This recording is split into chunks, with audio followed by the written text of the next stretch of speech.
നാട്ടിലുള്ള ഒരു പെൺകുട്ടിയുമായിട്ട് ഒരു പ്രണയമുണ്ടായി. ഈ സാമ്പത്തികമൊന്നും നോക്കിയിട്ടല്ലല്ലോ പ്രണയിക്കുന്നത്, പ്രണയിച്ച് പോവുകയാണല്ലോ. ആ സമയത്ത് ഇന്നസെൻ്റ് പുള്ളി എൻ്റെ കയ്യിൽ ഒരു 400 രൂപ തന്നു.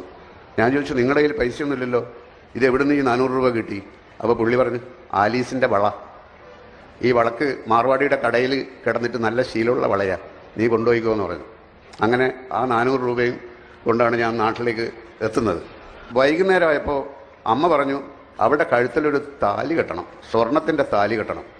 ഞാൻ പറഞ്ഞു, സ്വർണത്തിൻ്റെ താലി കെട്ടാൻ എൻ്റെ കയ്യിൽ പൈസയൊന്നുമില്ല, നടക്കില്ല, അതില്ലാതെ പറ്റില്ല എന്ന് പറഞ്ഞിട്ട് അമ്മ ഒരുപാട് വാശി വെച്ചു. ഞാൻ മമ്മൂട്ടിയുടെ അടുത്ത് പോയി, രാത്രിയാണ്.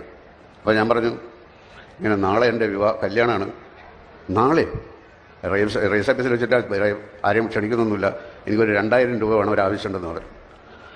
അപ്പോൾ 2000 രൂപ അദ്ദേഹം തന്നു. അങ്ങനെ ഞാൻ ഇതുകൊണ്ട് സ്വർണത്തിൻ്റെ ഒരു താലി വാങ്ങിച്ചു. രജിസ്റ്റർ ഓഫീസിൻ്റെ വരാന്തയിൽ വെച്ചാണ് ഞാനത് എൻ്റെ ഭാര്യയായ അവരുടെ കഴുത്തിൽ കെട്ടുന്നത്.